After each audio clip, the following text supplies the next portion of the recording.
All right, so let's jump right into a real-life plant mystery this Oh, time. yeah. One that you actually sent our way. All right. We're talking about everyone's favorite, the Coleus, Oh, yeah. and the case of the disappearing Oh, leaves, no. specifically those bottom leaves that just vanish, Right. leaving those bare stems behind. Yeah. Sounds like a classic case of where'd all my lush foliage go? Exactly.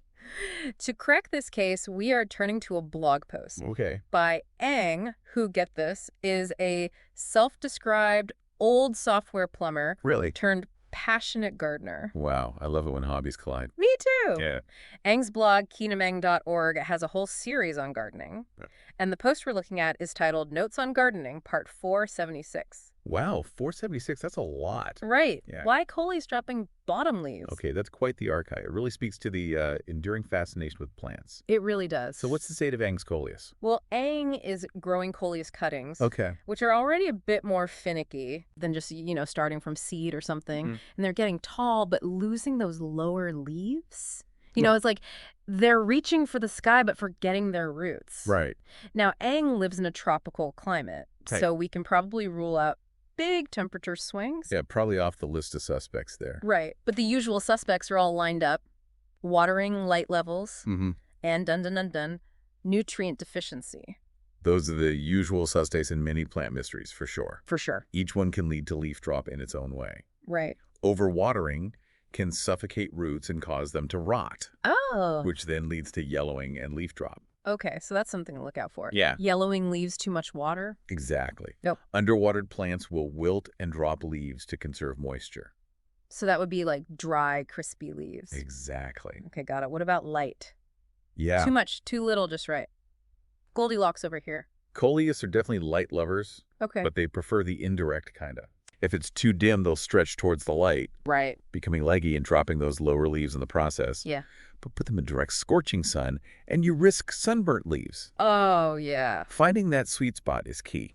Okay, so that's light and water. Right. But Ang seems pretty convinced that the culprit here is actually a lack of fertilizer. Oh, really? Yeah. They said it had been months since they'd given their Coleus any plant food. Oh, wow. Could that really cause such dramatic leaf drop? It absolutely can. Okay. Coleus are what we call heavy feeders, Oh. meaning they need regular fertilization Okay. to support all that gorgeous foliage. Yeah. When they're lacking essential nutrients, especially nitrogen, Okay. which fuels leafy growth, Mm-hmm. they start shedding those lower leaves first. So it's like the plant is saying, hey, I can't keep all these leaves going if Yeah. I'm not getting enough fuel. It's redirecting its limited resources to new growth at the top, Wow. sacrificing those older leaves to survive. That's fascinating how plants prioritize like that. Yeah, it is. Ang has started fertilizing again Good. and is keeping a close eye on things. Okay, great. But before we get to the results, I want to dig into the fertilizer itself. Sure. What kind should you use for Coleus and how often? A balanced water-soluble fertilizer is the way to go. Okay. Look for something with an equal ratio of nitrogen, phosphorus, and potassium. Okay. Those are the big three nutrients that plants need. Oh, like the NPK ratios you see on fertilizer labels. Precisely. Something like a 20-20-20 or a 10-10-10 mix Yeah. would be a good starting point for Coleus. Okay, so balanced is best. Yeah. Got it. Yeah. And how often should we be feeding these hungry guys? During the growing season, Okay. which is typically spring and summer, you want to fertilize every 2 to 4 weeks. Okay. And here's a pro tip. Dilute the fertilizer a bit more than the instructions on the package say. Why is that? It's better to err on the side of caution and avoid over-fertilizing, which can actually damage the roots. Makes sense. So dilute and fertilize regularly. Yes. What signs should people look for that show the fertilizer is actually working its magic? Keep an eye out for new growth, Okay. especially at the base of the plant. Mm-hmm. If you start seeing fresh, healthy leaves emerging lower down on the stem, Okay. that's a good sign. Those nutrients are being put to good use. Mm-hmm. You might even see those bare stems starting to fill out again. Oh, so the Coleus is basically saying, thanks for the fuel, I can grow those lush leaves back now. Exactly. So Ang's theory about fertilizer seems to hold water. Right. But what if it's not just the fertilizer? Hmm. I mean, sure, Ang hadn't fertilized in a while. Right. But maybe there's more to this story. Yeah. It's like those crime dramas where the obvious suspect isn't always the guilty party. You're thinking like a true plant detective. Uh-huh. It's very likely there are other factors at play here. Right. Remember those other suspects we talked about? Yeah. Light and water. They could be accomplices in this leaf drop caper. Ooh, I like where you're going with this. Yeah. So even if the lack of fertilizer is a major factor, Right. maybe the Coleus was already stressed from, less than ideal light conditions, Exactly. making it even more susceptible to nutrient deficiencies. Exactly. And let's not forget about watering. Oh, right. Yeah. Inconsistent watering can stress a plant out, Oh, okay. even if it seems fine on the surface. Right. It's like those times you forget to drink water all day, and by the evening you have a pounding headache. Oh, yeah. Yeah. Your body's like, hey, what are you doing to me? Right. It's the same with plants. Okay, so we need to think about this holistically. Yeah. It's not just about addressing one issue, Right. but looking at the whole picture of the plant's care. Precisely. Light, water, nutrients. They're all interconnected. Yeah. And we can't forget about other environmental factors like humidity and air circulation. Right? It's like a delicate ecosystem. Wow. So caring for a plant is way more complex than I initially thought. It can be. It's like you have to become fluent in plant language That's a great way to put it. to really understand their needs. The more you understand your plant's individual needs, the better you'll be at deciphering their signals and providing the right care. So for our listener out there who's dealing with this Coleus conundrum, Right. what are some key things to keep in mind?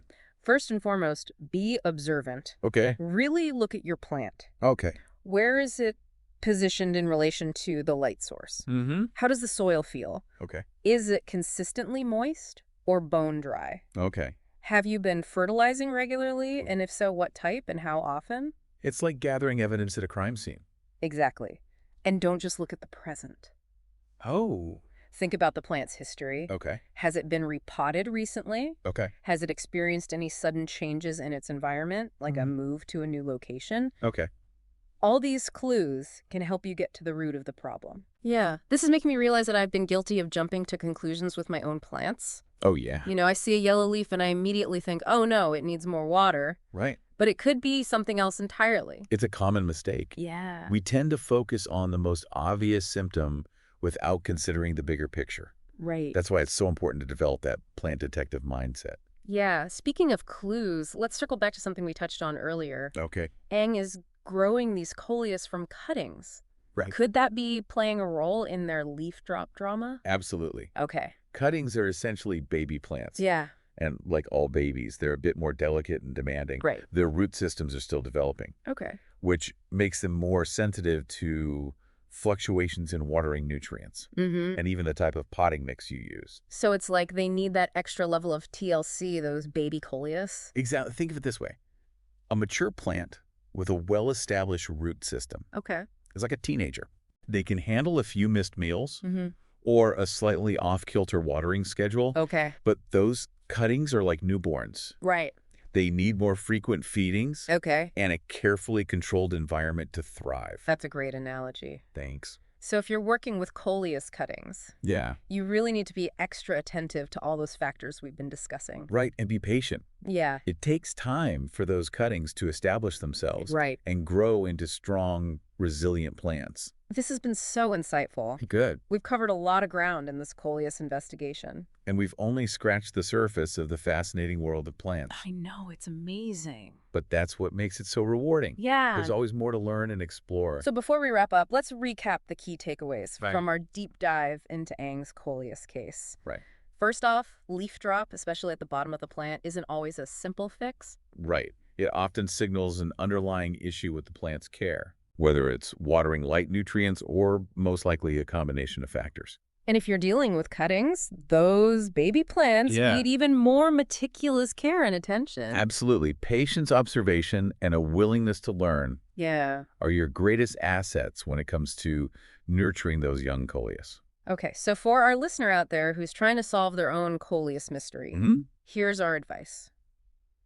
Start by observing your plant closely. Yes. Really examine the leaves, stems, and soil. Okay. How's the light? Is the soil moist but not soggy? Right. Have you been fertilizing regularly with a balanced formula? And don't forget to consider the plant's history. Right. Has it been repotted recently? Yeah. Has it experienced any sudden changes in its environment? Right. All of these clues can help you pinpoint the root of the problem. And remember, sometimes it's not just one thing, Right. but a combination of factors that need to be addressed. Okay. Land care is rarely a one-size-fits-all solution. It's about understanding your plant's individual needs and responding accordingly. All right, so we've covered the basics of Coleus care and troubleshooting. But here's where things get really interesting. We've been focusing on the usual suspects, Right. light, water, nutrients. Mm-hmm. But what if there's a hidden culprit lurking beneath the surface? Ooh, that's a great point. Right. Yeah, we've been working with the information that Aang provided, Right. but there could be something they haven't even considered. Oh. What if, in addition to the fertilizer issue, there's a pest problem? Oh, like a secret infestation. Exactly. That would explain the leaf drop. Tiny insects munching on the roots Oh. could weaken the plant and cause those lower leaves to drop. Okay. And those symptoms could easily be mistaken for nutrient deficiency or other issues. Wow, that's a whole new layer to this plant mystery. Yeah. So even though the fertilizer is likely part of the solution, Right. there might be a hidden piece of the puzzle that Aang hasn't discovered yet. Precisely. And this highlights something really important about plant care. It's a constant process of observation and experimentation and learning. Yeah. We make assumptions based on the evidence we have, Right. but we always need to be open to new information and possibilities. So it's not enough to just treat the symptoms. Right. We need to be curious and try to understand the why behind them.